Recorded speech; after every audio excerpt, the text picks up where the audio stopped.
Bien, pues bienvenidos chicos a esta clase de formación del Estado mexicano. Sean bienvenidos. Por aquí veo algunas caras conocidas, a otras no tan conocidas. Me presento, mi nombre es Miguel Ángel Tovar. Voy a ser su profesor en esta asignatura de formación del Estado mexicano. Sí, para los que ya me conocen, pues les di clases en organización de la información y redacción de textos y expresión oral. Okay. Pero esta materia en específico, formación del Estado mexicano, es una de las materias que más me gusta, más me apasiona. ¿Por qué? Porque pues, es ver cómo se conformó el país que hoy en día tenemos, ¿okay? La historia de nuestro país, pero no es la historia de que les ha contado la SEP, ¿ok? No es la historia que nos han contado en primaria y secundaria, es la verdadera y la real historia la que vamos a ver el día de hoy.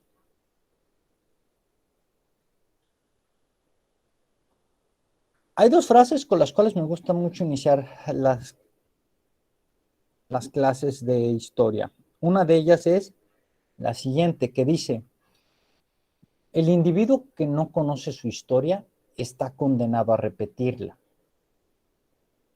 Y esta frase es muy importante, sobre todo para aquellos que dicen, ay, historia, qué aburrida, ¿de qué me va a servir la historia? Pues la historia, chicos, nos sirve para que nosotros podamos identificar, darnos cuenta de cosas que ya habíamos vivido en el pasado y que por no aprender de los errores que cometimos, los seguimos repitiendo, ¿sí? Ya sea en la historia, por ejemplo, de un país, como en la historia de uno mismo. ¿Cuántas veces nosotros no volvemos a caer y caer en los mismos errores? Y decimos, ay, ¿por qué no aprendí? ¿Y por qué no lo aprendimos? Porque no analizamos o no vimos lo que nos pasó. Y decimos, esta vez no nos va a volver a pasar lo mismo, pero si ya, es una, ya te pasó una vez, dos veces, tres veces, cuatro veces, ¿cuál es la probabilidad de que te vuelva a volver a pasar el suceso? Pues es una gran posibilidad, ¿no? Entonces, para esto nos sirve la historia, para que nosotros podamos aprender de los errores del pasado y no volverlos a cometer. ¿Okay? Y la otra frase es que la historia no la escriben los vencidos, sino los vencedores. Muchas veces dentro de la historia aparece la versión de los ganadores, pero no aparece la versión de los que fueron derrotados. Y muchos de los llamados verdaderos héroes de nuestro país, pues son olvidados o son dejados atrás porque fueron parte de los vencidos. Uno de ellos es Porfirio Díaz. Porfirio Díaz ha sido uno de los mejores presidentes que ha tenido nuestro país y sin embargo fue un presidente que fue derrotado y los que lo derrotaron se encargaron de tenerlo en el olvido, se encargaron de estigmatizarlo como un mal presidente y que solamente durante su gobierno se caracterizó por un gobierno de una dictadura, como el dictador, como el malo de la historia. Pero muy pocos nos cuentan que gracias a Porfirio Díaz, este país pudo crecer económicamente, porque de la independencia de México hasta la llegada de Porfirio Díaz, la única forma de hacer dinero en este país era a través de la agricultura. Y entonces Porfirio Díaz empieza a decir, ¿saben qué? No solamente es la agricultura, existe la industria. Y también, ¿verdad? Parte muy importante lo que es el desarrollo de la revolución industrial y el crecimiento de las industrias que crecen otras vías de, de economía. Pero bueno, todo esto que les menciono lo vamos a ver dentro de esta clase, que es formación del Estado mexicano, que parte desde la independencia de México hasta el fin de la Revolución Mexicana. Y el fin de la Revolución Mexicana no es la salida de Porfirio Díaz, porque después de la salida de Porfirio Díaz hay una lucha constante por hacerse de la silla presidencial. lo que vamos a ver es prácticamente 100 años de una lucha incesante por sentarse en la silla, por sentarse en la silla del poder. Y para poder entender desde qué es una independencia, tenemos que echarnos un clavado un poquito más atrás, que es la conquista de México. Pero bueno, vamos por partes. El día de hoy les voy a sentar lo que van a ser las reglas de la clase y cómo voy a estar calificando esta materia. Y posteriormente voy a cerrar la clase del día de hoy con una tarea que les voy a asignar. Por lo pronto, voy a tomar lista. Ya que veo que hay bastante quórum para poder iniciar. Somos 28.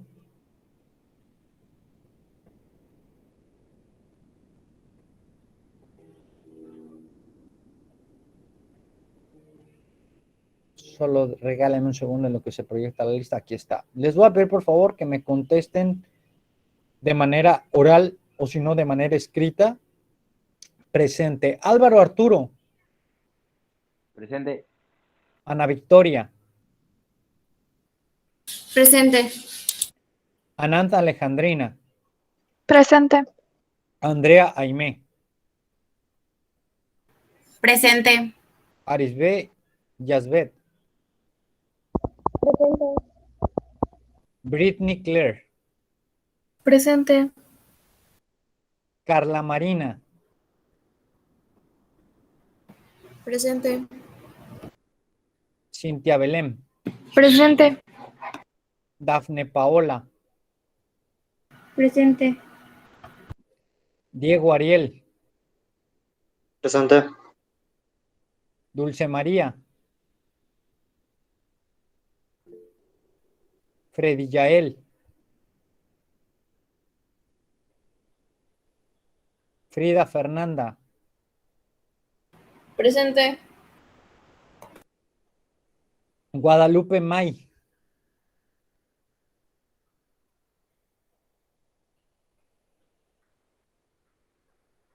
Presente.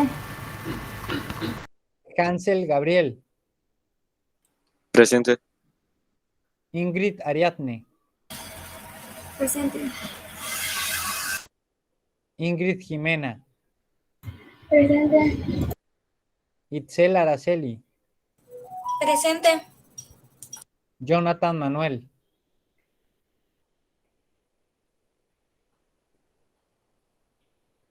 Jorge Enrique. Presente. Leonardo Damián.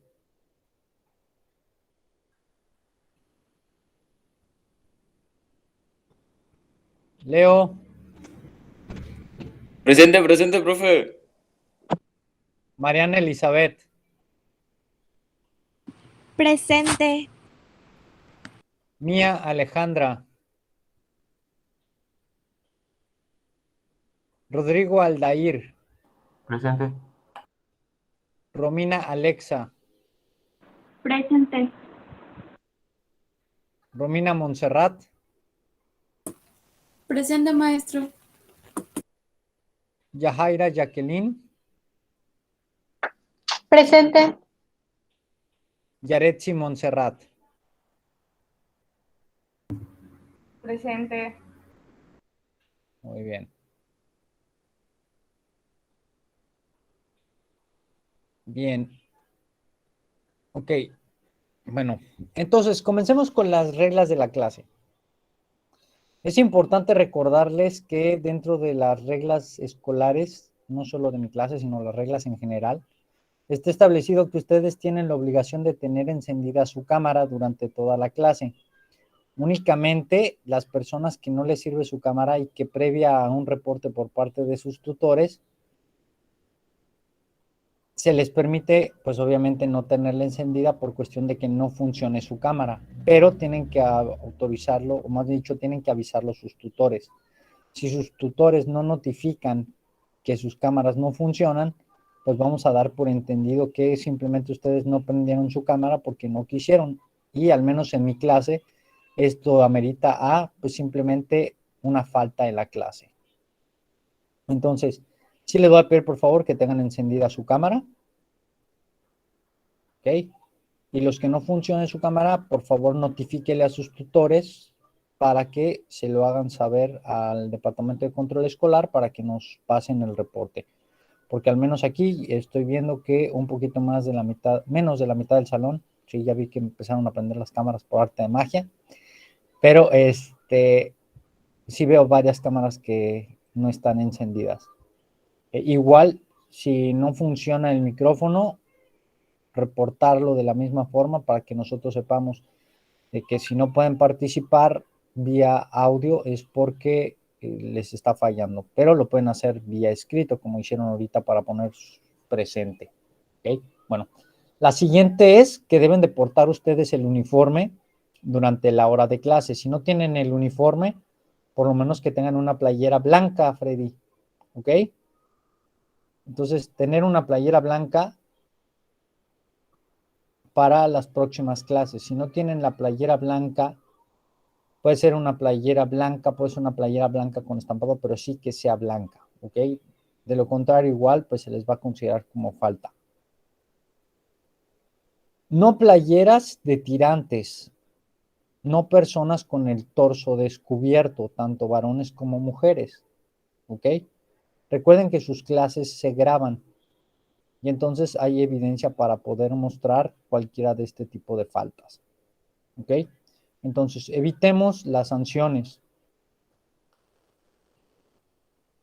De igual forma, les voy a pedir, por favor, que exista un respeto ambiguo entre todos los participantes de este salón. Y al hablar de todos los participantes, involucra a ustedes como estudiantes y a mí como su profesor. Entonces, que exista respeto, no vamos a llamarnos por apodos, vamos a llamarnos con nuestro nombre de pila, ¿ok? Porque pues, sus papás se quemaron bastante el cerebro para ponerles un nombre, como para que venga otra persona y se los cambie. Entonces, pues nos vamos a llamar por nuestro nombre, ¿ok? Y vamos a respetarnos entre nosotros para que esto sea de una buena y sana convivencia y no tengamos ningún tipo de problema. Respecto a las actividades, si ustedes por alguna razón se quedan sin internet, no pueden entrar a la clase, es importante que sus tutores nos lo hagan saber, ¿ok? Para que nosotros sepamos que pues se ausentaron en la clase por alguna cuestión extraordinaria.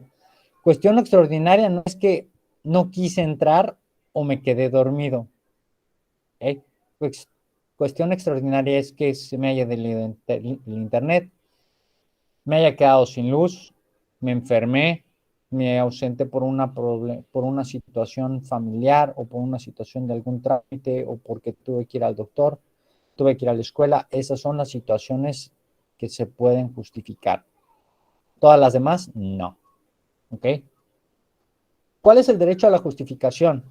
Que ese día no se les considere falta, sino que se les ponga como justificada y que si se encargó algún trabajo, ustedes lo puedan entregar en el tiempo establecido de clase. ¿Ok? Se les daría un tiempo de prórroga para que ustedes puedan entregar sus trabajos sin ningún problema. Voy a compartir con ustedes el contenido de la asignatura.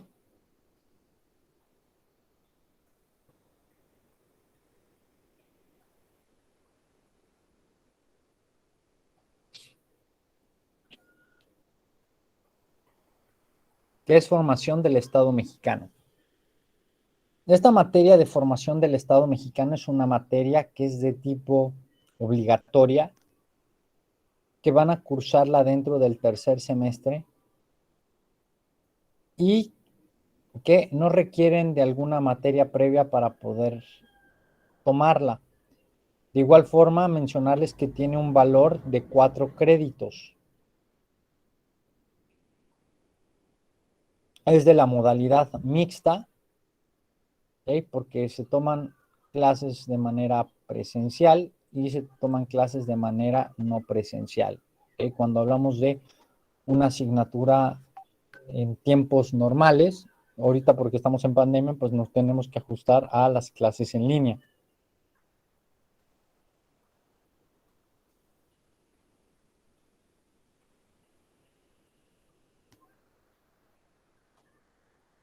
La competencia de la asignatura se interpreta la realidad pasada y los proyectos de Nación de México que repercuten en su contexto social, tomando en cuenta el desarrollo histórico de Yucatán.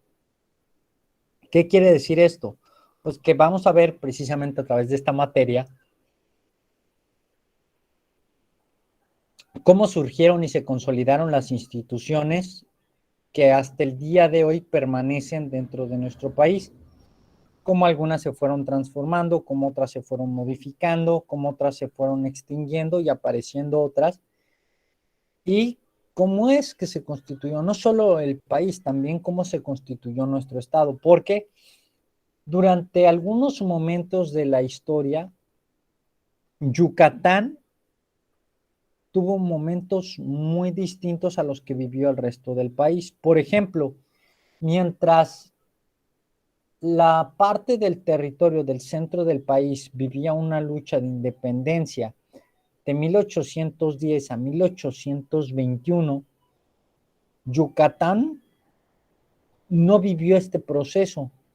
¿Por qué? Porque estaba bajo el dominio de otro tipo de intendencia. Entonces, Yucatán inicia su proceso de independencia el año en que el territorio nacional, bueno, en esta parte, el centro del país, estaba consumando su independencia. Ellos no tuvieron guerrilleros como tal o independentistas que estuvieron en las 3 etapas de la independencia, como Miguel Hidalgo, José María Morelos, Vicente Guerrero, Agustín de Iturbide, Leona Vicario. Realmente la independencia de Yucatán se logra a través de un escritorio.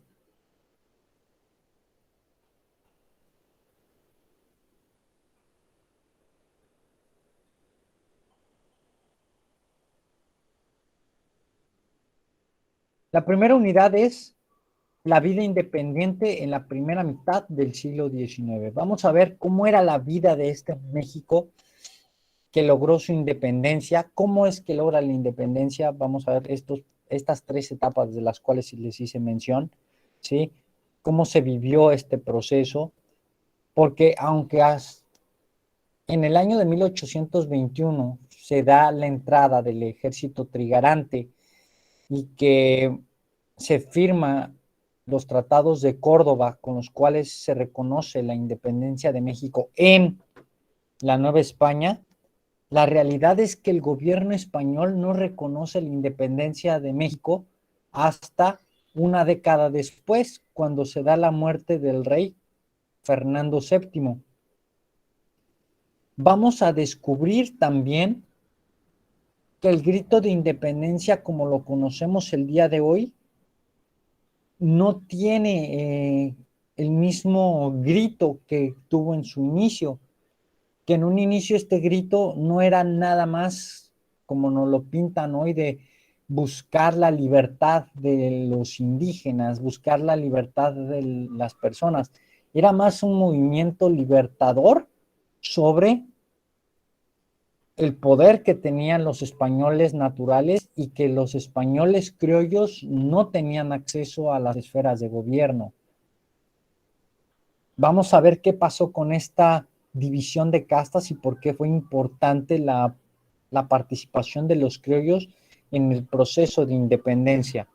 Por ejemplo, ustedes conocen un personaje que han visto desde primaria, más me imagino que desde el jardín de niños, ¿no? Porque mi hija ya pasó el jardín de niños y ya sabe quién es Miguel Hidalgo. Entonces, vamos a ver esta figura de Miguel Hidalgo. ¿Quién era realmente Miguel Hidalgo? Porque Miguel Hidalgo no es este cura bonachón que nos platican en la historia. Miguel Hidalgo, antes, para empezar, nunca es ordenado realmente como sacerdote. Miguel Hidalgo es una persona que crece con una formación jesuita y que cuando se da la expulsión de los jesuitas, él se salva porque él aún era un estudiante, aún no había sido ordenado como sacerdote, pero crece bajo el amparo de los jesuitas.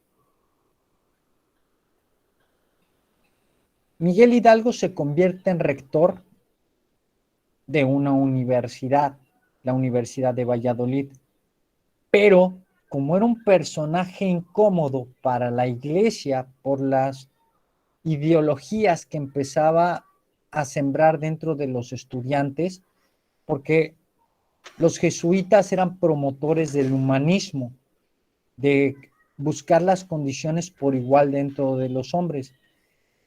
Como todo esto se oponía a las cosas que decía la iglesia, pues se convirtió en un personaje incómodo. Y para librarse de la figura de Miguel Hidalgo, lo enviaron a, primero le inventaron una multa de un desvío de fondos de la universidad y le hicieron pagarla durante todo el resto de la vida que le quedaba.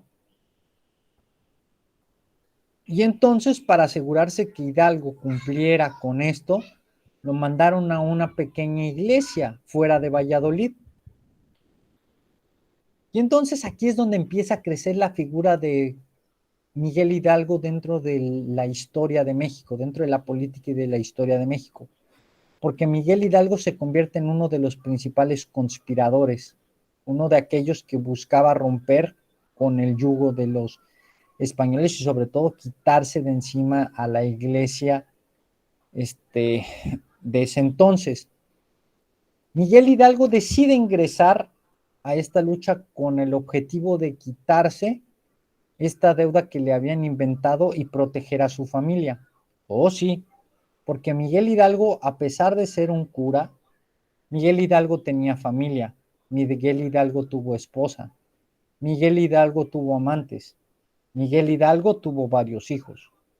Y esto es algo que no nos platican dentro de la historia. Y entonces esta es una de las tantas cosas que vamos a descubrir en el pasaje de este entrañable episodio de la vida independiente de México. Una vez que se logra la independencia, vamos a pasar por el periodo del primer imperio de Agustín de Iturbide, otro personaje que en la historia nos lo ha pintado como no grato, pero que fue fundamental para que se pudiera consumar la independencia de México. Y de igual manera, con el fin del imperio de Agustín de Iturbide, la primer presidencia de México, que es de Guadalupe Victoria. Y con ello vamos a tener una lucha de poderes entre dos formas de gobierno, los federalistas y los centralistas. ¿Quiénes son los federalistas? ¿Quiénes son los centralistas? ¿En qué radica estas ideas de formas de gobierno? Y ya para este entonces vamos a llegar a mitades del siglo XIX, donde a nivel mundial prevalecía una ideología económica, política, que era el imperialismo. Y entonces México, al ser un territorio que había sido reconocido como independiente, corría el riesgo de ser conquistado de nueva cuenta por los españoles, pero también ser dominado por dos grandes imperios. Uno recién nacido, que era el imperio norteamericano, y el otro, el imperio francés. Por ello vamos a tener intervenciones norteamericanas e intervenciones francesas, dos francesas y una norteamericana. La primera intervención francesa es la llamada Guerra de los Pasteles. La intervención norteamericana es la que reconocemos más por la defensa del castillo de Chapultepec y la pérdida de los territorios firmados tras los tratados de Guadalupe Hidalgo. Y la segunda intervención francesa con la llegada de Fernando Maximiliano de Habsburgo, que es considerado el segundo imperio de México. Durante esta etapa, que es mediados del siglo XIX, vamos a tener el liberalismo y la construcción del Estado mexicano,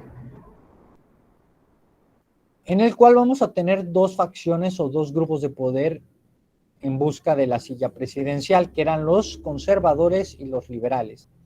Y aquí vamos a conocer al personaje de Benito Juárez, quien va a ser del lado de los liberales y que llega a ser presidente de México no por la vía de la elección popular, sino porque él era el presidente de la Suprema Corte de Justicia y para ese entonces estaba establecido en la Constitución que en caso de que no hubiera presidente, el que estaba como presidente de la Suprema Corte de Justicia asumía la presidencia. Entonces se va a dar esta guerra entre conservadores, liberales por hacerse del poder y vamos a tener la llegada del segundo imperio que les mencioné hace rato de Maximiliano.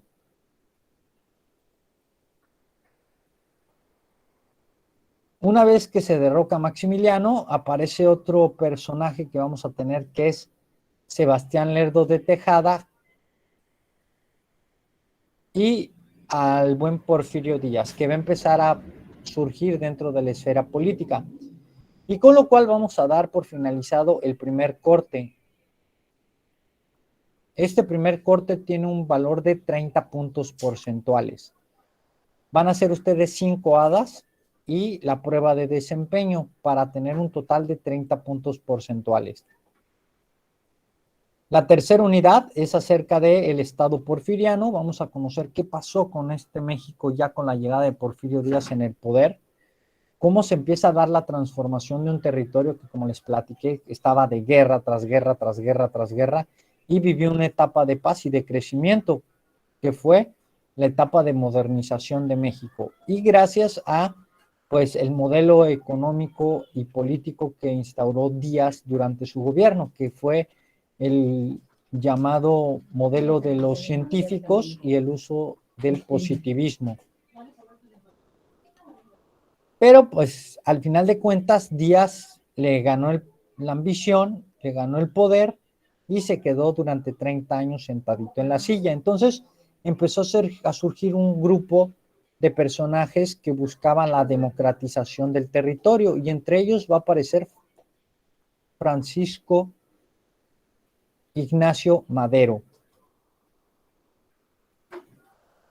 Con lo cual va a surgir la llamada Revolución Mexicana, el inicio de la Revolución Mexicana, que va a consolidar las bases de lo que hoy conocemos con las principales instituciones políticas del país, de las cuales al final de la Revolución Mexicana va a surgir una nueva constitución y posteriormente van a emanar los partidos políticos que conocemos al día de hoy.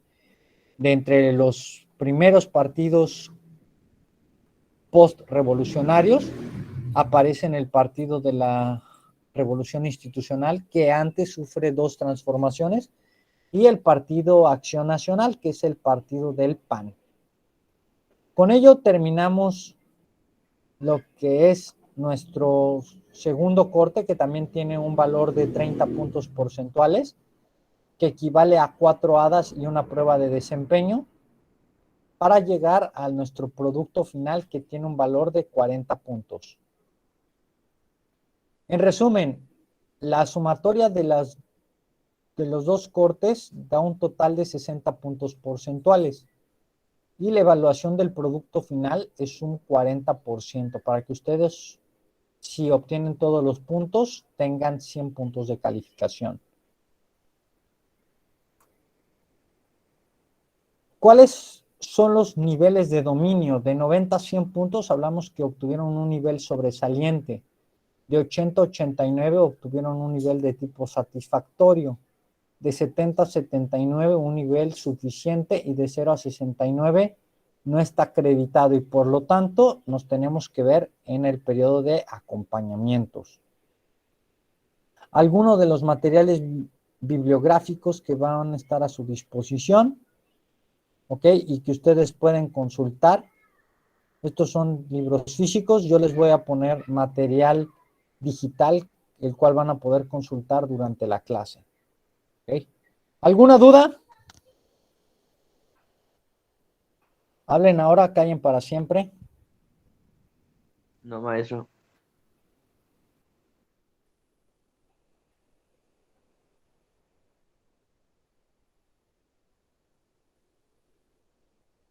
Sí les voy a pedir, por favor, que durante esta clase que vamos a tener, que es formación del Estado mexicano, para que no esté yo hable y hable y hable durante toda la clase, participen ustedes. Obviamente, un día antes de iniciar un tema, les voy a dar el temario de lo que vamos a ver en la clase para que ustedes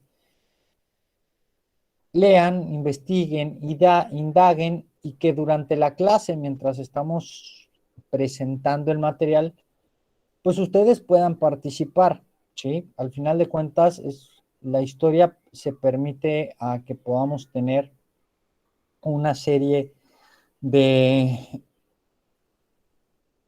de choque de ideas, ¿sí?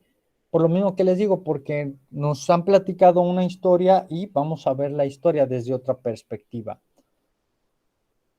Y nos va a permitir el debate por la diferente información que podamos ir encontrando. Entonces, sí les voy a pedir, por favor, que cuando yo les dé el material, ustedes participen. Y de esta forma puedan ayudarse a mejorar su calificación y que la clase sea más dinámica y más llevadera. Ok, por lo pronto, les voy a pedir por favor que investiguen lo siguiente.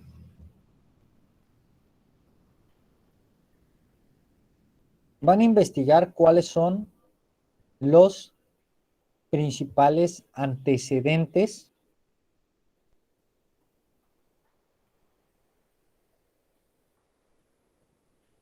de la conquista de México.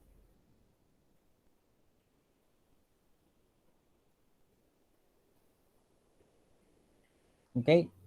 Repito, principales antecedentes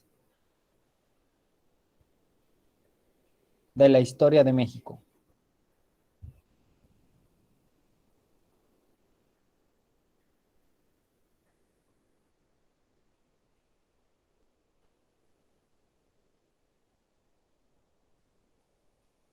¿Alguien me puede repetir qué es lo que tienen que investigar para la siguiente clase?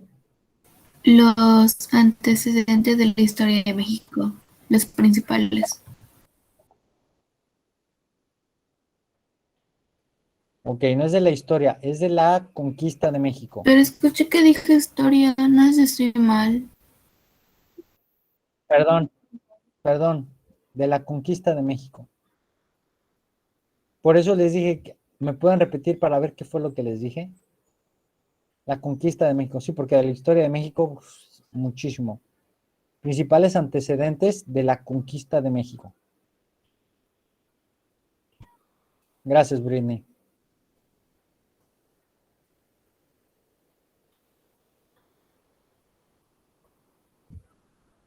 Así simplemente, sin investigar, ¿cuál creen ustedes que sea un antecedente de la conquista de México?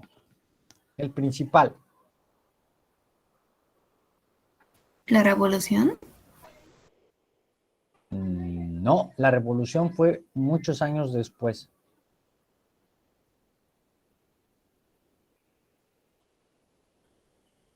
La conquista fue de los españoles, ¿no? Sería lo que Es es correcto. los esclavos, todo eso. Ok. Ese es un antecedente, ok. Pero mencionaste aquí una cosa muy importante, Britney, que es los españoles. ¿Por qué llegaron los españoles a estas tierras? Si no mal recuerdo, estaban buscando nuevos territorios para España, para gobernarlos. Exactamente. Entonces aquí ya mencionaste un antecedente, ¿sí? Que llegaron con el objetivo de buscar nuevas tierras para ser colonizadas. Ya colonizadas, ¿qué más buscaban?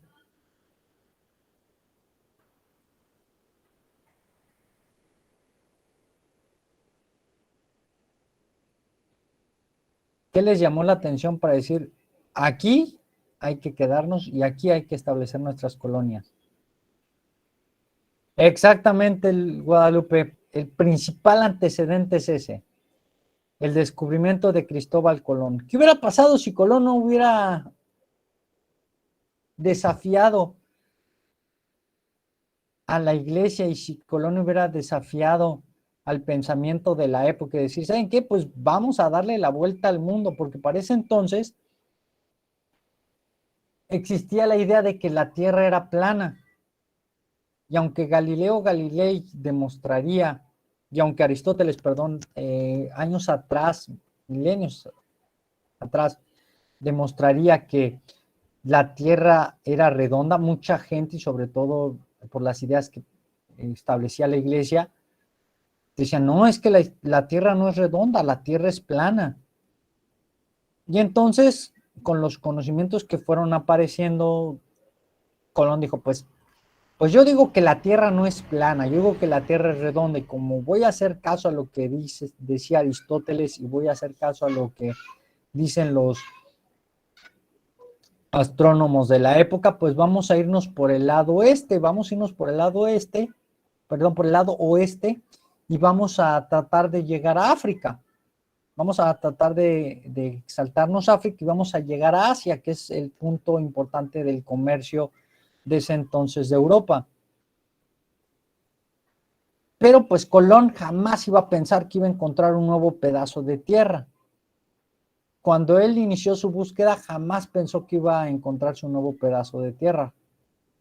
Y por eso es el descubrimiento de América, porque descubre este continente. Y resulta que en este continente, pues había otras culturas que habitaban el planeta y que tenían diferentes formas de vida, más rústicas y más atrasadas que los españoles. Pero hay algo que les llama el interés. ¿Qué es esto que les llama el interés que había en estas tierras?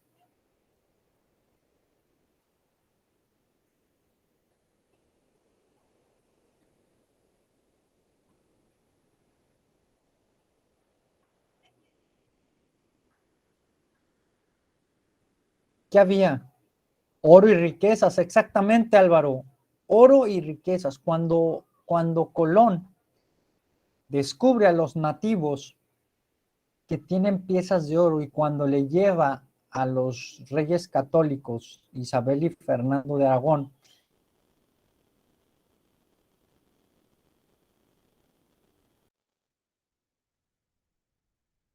les lleva y le lleva joyas, les lleva jade, les lleva oro y dicen, ah, caray, ¿de dónde sacaste eso? Pues de las tierras a las cuales fuimos, pues vamos a ver qué hay en esas tierras, vamos a ver qué hay en esa nueva ruta que encontraste. Y entonces empiezan las expediciones y aquí cuando Cortés empieza a darse cuenta, cuando llega en 1519, que los indígenas cargaban sus cuellos llenos de piezas de oro y dice, de aquí soy y voy a mandar mi reporte a la corona que aquí hay demasiado oro. ¿Para qué? Para que me manden apoyo y que podamos conquistar estas tierras. Pero esto tuvo una consecuencia y también tuvo otro tipo de antecedentes, porque para que Cortés haya tenido éxito en su lucha de conquista, tuvo que tener aliados. Y los mismos aliados eran pueblos que vivían en esta región, pero que estaban hartos de la opresión de los aztecas. Los aztecas eran un grupo sanguinario era un grupo que tenía un poder enorme y que junto con otros grupos que se encontraban en el Valle de México, los teotihuacanos y los nahuas, conformaron una de las ligas más fuertes llamada la Triple Alianza. Y era un grupo que sometía a los pueblos. ¿De qué manera? Decir, ¿sabes qué? Pues venimos a cobrarte. Oye, pues no tenemos dinero. Ah, pues no tienen dinero, pues vamos a arrasar con lo que haya. Y entonces sembraban el temor en los pueblos pequeños, los pueblos que tenían sometidos. Quemaban los pueblos, robaban a las mujeres, mataban a los guerreros. Y pues estos pueblos que eran sometidos, al encontrarse con los españoles y ver las armas sofisticadas que tenían, dicen, ¿sabes qué? Yo te ayudo a llegar hasta el Imperio Azteca, pero con una condición, que tú me ayudes a recuperar los dominios de mis tierras y que le perdones la vida a mi gente. Y entonces Cortés acepta estos acuerdos y no solo los acepta, sino que los lleva a cabo. Tan es así que muchos de los llamados señores aztecas, los señoríos aztecas y los señoríos tlaxcaltecas, perdón, siguieron teniendo parte del dominio de sus tierras. Si nos vamos a, por ejemplo, aquí en Yucatán, cuando llegó Francisco de Montejo, también tuvo que tomar alianzas con los caciques de la región, y los caciques de la región ayudaron a que Francisco de Montejo, al final de cuentas, pudiera conquistar el territorio de Yucatán. ¿A través de qué? A través de las alianzas. ¿Con el objetivo de qué? De que los mayas, algunos personajes que tenían la administración de las tierras, no perdieran sus dominios. Pero bueno, esto y más es lo que vamos a conocer. ¿Ok? Ahorita, por ejemplo, por ser una clase introductoria, no tengo el material disponible para podérselos proporcionar, pero ya en la próxima clase que entremos ya de lleno con la materia, vamos a tener imágenes, diapositivas, para que podamos entender más claro todo lo que les he tratado de mencionar el día de hoy. ¿Okay? Así es que, les repito, la tarea es investigar los antecedentes de la conquista de México. ¿Alguien sabe cuándo fue la conquista de México? ¿En qué año fue?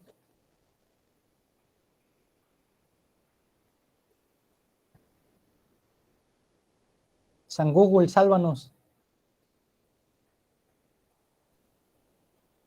Itzel, ¿alguna idea?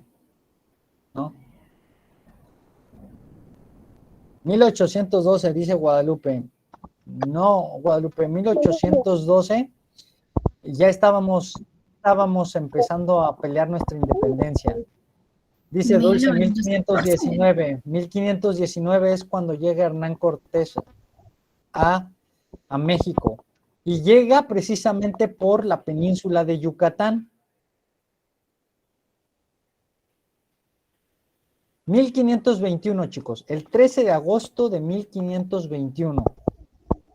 Profe, me dice 1521 yo, pero no sé si escucho.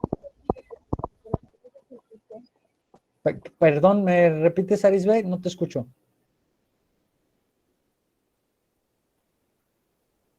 Me ha dicho sí te escucho, pero no te escuché bien.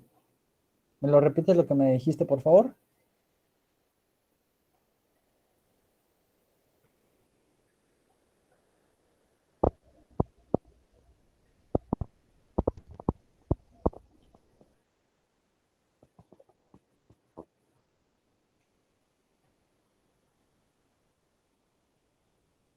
No escuché. ¿Alguien escuchó a su compañera? Creo que se fue. Vamos a ver, creo que está viendo si regresa su audio. Entonces, 13 de agosto de 1521. Estamos hablando que... ¿En qué año estamos hoy?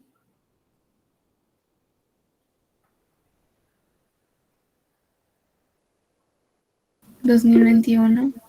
2021. Si hacemos matemáticas, ¿cuántos años fue de esto?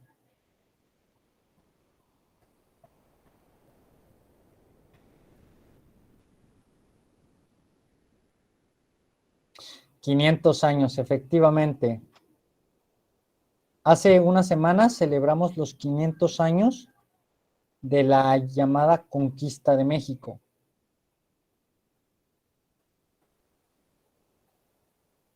Si ustedes se enteraron, hasta hubo una ceremonia dentro del Zócalo capitalino que hasta mandaron a hacer unas pirámides de madera. Y el presidente todo el año pasado y todo este año ha estado pidiendo perdón por parte de los españoles por haber llegado a realizar la conquista. Pero bueno, bien chicos, los dejo por el día de hoy, ¿sí? Nos vemos la próxima clase y ya saben cuál es la tarea para realizar, ¿ok? No es que me la escriban, no es que la tienen que entregar, es simplemente informarse para que la próxima clase podamos platicar, ¿ok? No te preocupes, sí, no hay ningún problema. Si quieres lo puedes hacer en libreta, repito, es simplemente para que ustedes tengan información, que ustedes conozcan y que no entren en blanco a la siguiente clase. ¿Vale? Bueno, por mi parte es todo, chicos, y que tengan un excelente día. Cuídense.